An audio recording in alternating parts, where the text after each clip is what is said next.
Bonjour, la semaine passée, on parlait de la notion de plaisir, du kiff.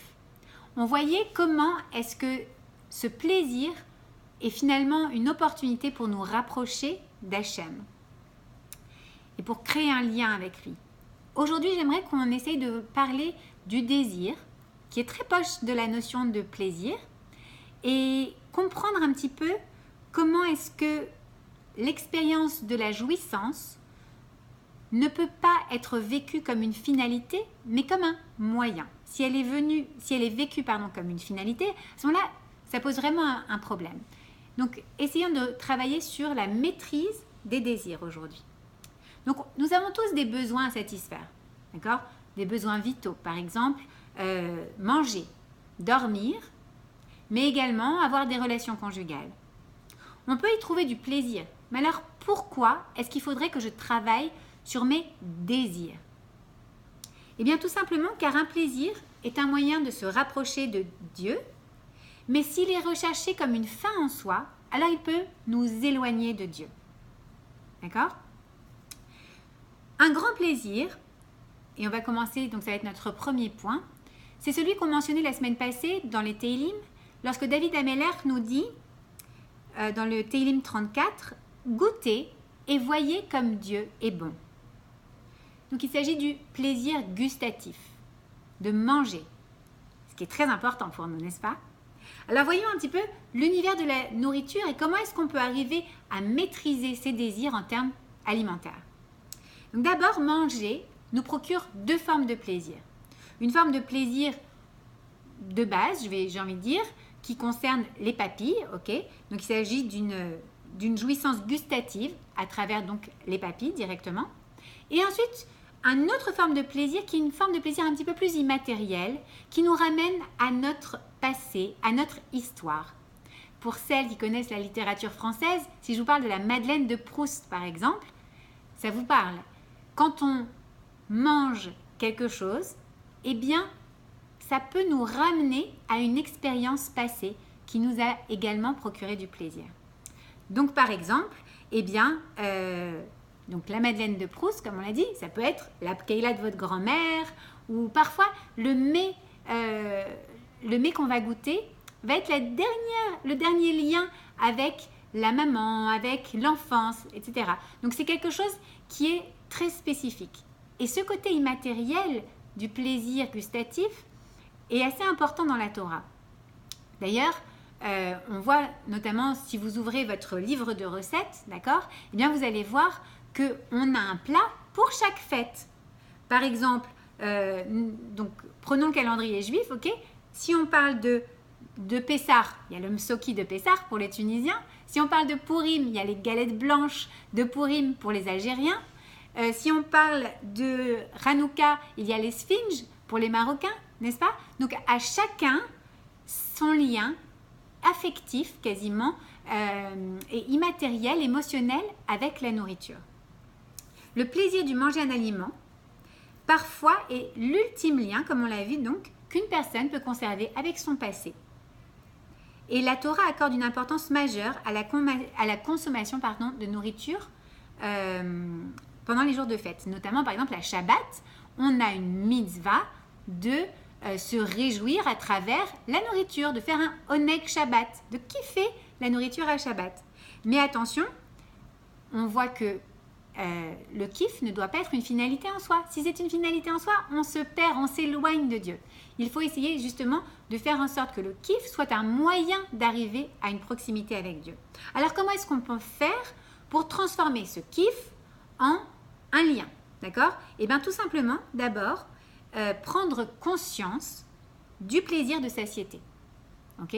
Il y a en effet un kiff à être repu.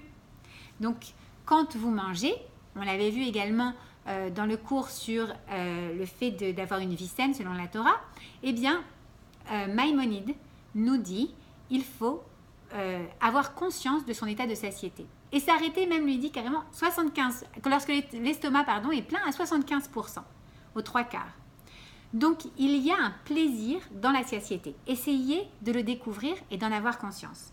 Le deuxième point, c'est du fait que les bonnes choses appellent les bonnes choses, eh bien, il va falloir essayer de contrôler un petit peu limiter l'accès à certaines choses. Par exemple, on sait que plus vous mangez de sucre, plus vous allez avoir envie de sucre.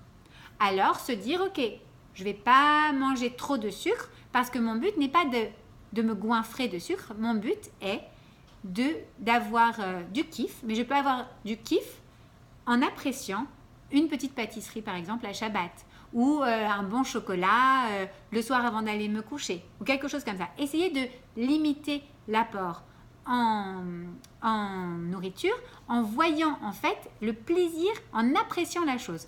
Au lieu de manger 15 chocolats, vous appréciez 1 ou 2 chocolats avec un bon petit thé, c'est un kiff différent. Ça s'appelle maîtriser son désir. Ok? Maintenant, voyons un petit peu le deuxième point. On a dit donc, parmi les besoins naturels que je dois assouvir et qui me procurent aussi du plaisir, eh bien, il y a donc, on a vu manger, mais il y a également dormir. Donc, dans l'univers du sommeil, eh bien là aussi, on découvre qu'il y a pas mal de choses à faire pour éviter de tomber dans un sommeil profond qui ne nous mènera pas à réaliser grand-chose de notre vie. D'accord?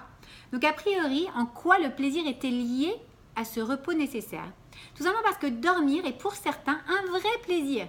Il y a des gens qui aiment se remettre sous leur couette quand le soleil, quand le soleil se lève, bien sûr, mais quand l'alarme sonne.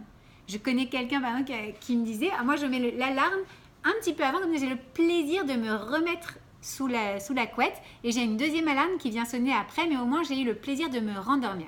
Bon, pourquoi pas?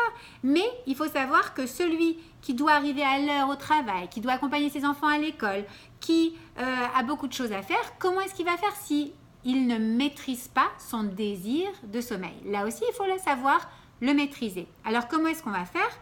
Eh bien, on va suivre ce que la Torah nous enjoint de faire. Par exemple, la Torah a mis un certain ordre, un seder dans la journée, n'est-ce pas? On commence la journée avec la tefila. Et les hommes, par exemple, doivent faire la tefila avant une certaine heure. C'est un moyen pour eux de se dire, ok, je vais maîtriser mon désir de sommeil. Donc, il faut essayer de trouver une solution et évaluer le nombre d'heures dont on a besoin et faire en sorte de respecter ce nombre d'heures. Vous avez besoin de 6 heures, vous avez besoin de 7 heures, de 8 heures. Vous devez évaluer combien vous avez besoin pour être en bonne santé et pour avoir aussi du plaisir à dormir.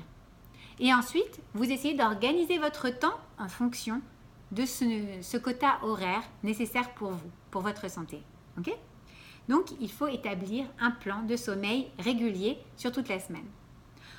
Et finalement, le troisième univers que j'aimerais qu'on aborde à propos des désirs et à propos de la maîtrise des désirs, c'est le désir charnel. Donc, dès l'entrée dans l'âge adulte, la découverte des plaisirs du corps peut devenir un vrai challenge pour certains. Et lorsqu'il s'agit de maîtriser et de sublimer ce nouvel appétit pour des plaisirs nouveaux qu'on découvre, qu'on ressent, d'accord, avec la montée d'hormones, etc., ce n'est pas toujours facile. Alors, qu'est-ce que nous propose la Torah?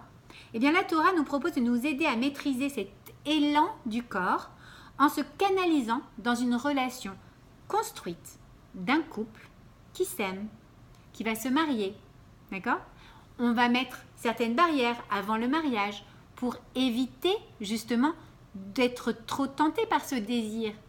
On va faire en sorte, en revanche, une fois que le couple est marié, qu'il puisse apprécier ce désir en mettant en place ce plaisir, charnel, en mettant en place les lois de Taharat HaMishpacha, de pureté familiale, qui vont permettre justement d'avoir un cycle. On sait que lorsqu'on a trop de choses, trop de fois, trop souvent une chose, lorsqu'elle nous est trop courante, on ne désire plus cette chose. Si vous venez de boire 1 litre d'eau et que quelqu'un arrive avec un petit verre d'eau, vous n'allez pas avoir très envie de boire ce verre d'eau. Alors que si vous êtes dans le désert ou dans la shrana et que vous avez très très soif, ça fait longtemps que vous n'avez pas eu votre verre d'eau, vous allez regarder ce petit verre d'eau comme quelque chose d'incroyable et vous allez avoir beaucoup de plaisir à le boire. C'est la même